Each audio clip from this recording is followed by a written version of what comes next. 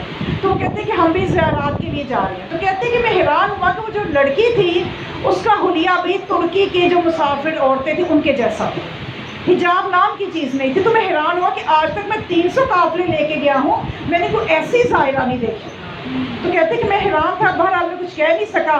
وہ سفر ہم کرتے رہے تو میں اندر درس دیتا رہا کہ ہم بڑی ایسی ہستیوں کے در پہ جا رہے ہیں, ہمیں ان کی حرمت کا خیال کرنا ہے, ہمیں اپنے آپ کو ایسا بنا کے لے کے جانا ہے. تو اس طرح سے یہ نہیں براہ راست بھی کہہ رہا تھا لیکن اشارہ دے رہا تھا کہ وہ بھی سن لے. کہتے کہ یہاں تک کہ جب ہم نجف پہنچے تو وہ جو لڑکی کے ماں باپ تھے وہ میرے کمرے میں آئے اور آ کے کہنے لگے کہ دیکھو بھائی یہ جو ہماری بچی ہے یہ ڈاکٹر ہے اور یہ ایک ہی ہماری بیٹی ہے, ہماری زندگی کا سرمایہ یہی ہے. ہم نے کبھی اس کی تعلیم میں لگے رہے ہیں اور ہمیں توجہ نہیں دے سکے. یہ کیسی دوستوں میں اٹھتی بیٹھتی رہی ہے کہ اس کو دین کا کچھ پتہ نہیں. اور آج ہم اس کو یہاں اسی لیے لے کے آئے ہیں کہ اس کو ہدایت مل جائے. تو آپ جب باتیں کرتے ہیں اس کو لگتی ہیں, وہ کمرے میں آ کے ہم سے کہتی ہے کہ وہ مجھے کہتے ہیں. ہم اس کو سمجھاتے ہیں کہ نہیں وہ تمہیں نہیں کہتے, تو وہ کہتی ہے نہیں آپ مانے یا نہ مانے وہ مجھے کہتے ہیں. مجھے یہ چیز اچھی نہیں لگتی, مجھے یہ بہت برا لگتا ہے. تو ہم آپ کو یہ کہنے آئے ہیں کہ ہماری بچی کا مزاج بگڑتا ہے, آپ نہ ہی اس طرح کی بات کیا کریں. ہم چاہتے ہیں کہ یہ ہدایت لے کے جائے, یہ نہ ہو کہ یہ پہلے سے بھی ہمیں زیادہ پریشان کرے. تو یہ کہتے ہیں کہ میں خاموش ہو گیا کہ میں کیا کہہ سکتا تھا. تو کہتے ہیں کہ جب ہم اس کے بعد نجف کی زیارات کے بعد کربلا گئے, ابھی ایک رات ہی گزری تو میں ہوٹل کی لابی میں صبح کے وقت موجود تھا کہ میں نے ایک حجاب میں خاتون کو دیکھا. تو وہ آئی میرے پاس اور مجھے آ کے کہتی ہے کہ اپنی ابا مجھے دے, میں نے اس کو دھونا ہے. تو یہ کہنے لگے کہ آپ کون ہیں. کہنے لگی آپ نے پہچانا نہیں ہوگا, میں وہی بے حجاب لڑکی. اور مجھے یہ ہدایت میرے مولا حسین نے دی ہے. کہتی ہے کہ رات جب ہم کربلا پہنچے ہیں تو عالم خواب میں, عالم رؤیا میں امام مظلوم آئے اور مجھے آ کے میں نے اس نام سے پکارا جس کو سوائے میرے کوئی نہیں جانتا, اور مجھے بڑا اچھا لگتا ہے پھر مجھے اس نام سے پکارے. مولا نے اس نام سے مجھے پکارا اور پھر مجھے کہا کہ اے میری بیٹی میں نے تجھے یہاں بلایا ہے, یہاں کوئی آ نہیں سکتا جب تک میں نہ بلاؤں. اے بیٹا تجھے میں نے یہاں بلایا ہے. اور دیکھو وہ جو سالار تمہیں باتیں کرتا ہے وہ ہماری باتیں جو اس کی زبان سے جاری ہوتی ہیں ان کا احترام کیا کرو, وہ ہماری ہی باتیں تمہیں تک پہنچاتا ہے. اور تم ایسا کرو کہ تم نے اس کا دل دکھائے, اب تم اس کی ابا لے کے دھونا, اس کا عبایا لے کے دھونا تاکہ اس کا دل تیرے سے خوش ہو جائے. تو کہتی ہے کہ اس کے بعد وہ کہتے ہیں کہ وہ لڑکی رونا شروع ہو گئی اور اس کے ہاتھ میں برش بھی تھا, پالش بھی تھی. اس نے تمام زائرین کے جوتے پالش کر کے رکھے ہوئے تھے. جب ادھر سے عطا ہوتی ہے تو پھر اس طرح سے ہوتی ہے, پھر کوئی وقت نہیں لگتا. جن چیزوں پہ ہم سالوں صرف کرتے نا بچے کو سمجھانے کے لیے بیٹا ایسے کرو ایسے کرو, ادھر رابطہ کریں. جب ادھر سے عطا ہوتی ہے یقین کیجئے میرا اپنا مشاہدہ ہے, میں نے خود ایک بچی کو اسی طرح سے ایسا راستے پہ آتا دیکھا ہے کہ میں حیران ہوتی ہوں, دل کرتا ہے سجدے میں ایسا سر رکھوں کبھی اٹھاؤں ہی نہ. جب ادھر سے عطا ہوتی ہے کوئی پریشانی آپ کی دور نہ ہو رہی ہو, ولی اصغر کے نام کی مجلس مانا کریں, بہت بڑی نہ کروائیں. آپ تبرک نہیں دے سکتے, آپ 10 لوگوں کو بلا لیں, انہیں ایک ایک ڈبہ جوس کا دے دیں, کچھ اتنا تو کر سکتے ہیں نا, کچھ کر لیں, ادھار لے کے کروا لیں, وہ ادھار بھی وہی اتار دیں گے. آپ کریں صحیح, قدم بڑھائیں, آپ کو ضرورت ہے قدم بڑھانے کی. تو کہتی ہے کہ وہ مولا نے مجھے جب کہا کہ اے بیٹا چلاؤ, تم ڈاکٹر ہو نا, بچوں کی ڈاکٹر تھی وہ, تم بچوں کی ڈاکٹر ہو نا, آؤ ایک بچہ مریض ہے اس کا علاج کر دو. کہتی ہے 2 کمرے گزر کے وہ مجھے لے گئی. ایک 6 ماہ کا بچہ تھا جو زخمی تھا, 6 ماہ کا بچہ تھا زخمی تھا. کہتی ہے میں نے اس کو دے کے گریا شروع کیا تو فرمانے لگے کہ اس کا علاج کرو, یہ بچہ زخمی ہے. کہتی ہے میں حیران ہو گئی, ننھی سی گردن میں سے شعبہ تیر لگا ہوا تھا. یعنی مولا بتانا کیا چاہتے ہیں کہ ہماری قربانیوں کی قدر کرو. ہم نے جو یہ دین بچایا ہے, کبھی میں نے 6 ماہ کا علی اصغر دے کے, کبھی 18 سالہ اپنا جوان کڑیل دے کے, اپنی بہنوں کی چادریں دے کے,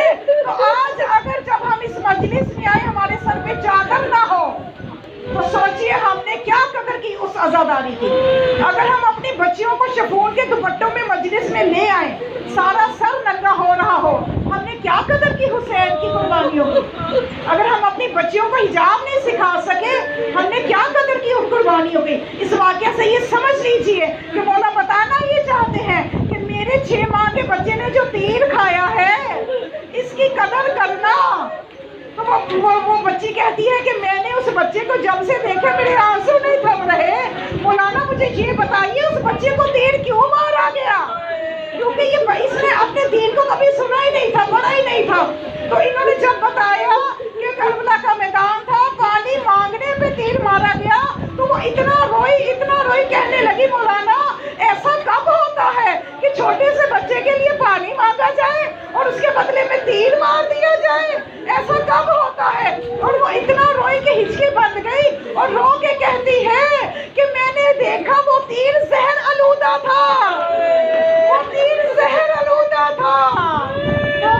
جب وہ اپنے وطن مشہد واپس آئی تو وہ مولانا بتاتے ہیں قافلہ سالار کے میں ایک دفعہ اس کے کلینک پہ گیا، وہ ایک ایسی سچی مومنہ بن چکی تھی کہ اس نے اپنے کلینک پہ مولا حسین کے فرامین لگائے ہوئے تھے، اور وہ مکمل باحجاب ڈاکٹر تھی، اور وہ مجھے دیکھتے کھڑی ہو گئی اور کہنے لگی قبلہ میں کیا بتاؤں، میں جب سے وہاں سے ہو کے آئی ہوں، میں جب سے کربلا سے ہو کے آئی ہوں، مولا نے میری آنکھوں میں اور میرے ہاتھوں میں ایسی کوئی تاثیر دے دی ہے کہ میں بچے کو دیکھ کے بیماری کو سمجھ لیتی ہوں، میں کوئی ایکس رے نہیں کرواتی، کوئی اینڈوسکوپی نہیں کرواتی، میری نگاہ میں ایسی تاثیر آ گئی ہے کہ میں بچوں کو دیکھتے ہی بتا دیتی ہوں بیماری کیا ہے، اور جو نسخہ میرے ہاتھ سے نکلتا ہے وہ بچہ اسی نسخے سے ٹھیک ہو جاتا ہے۔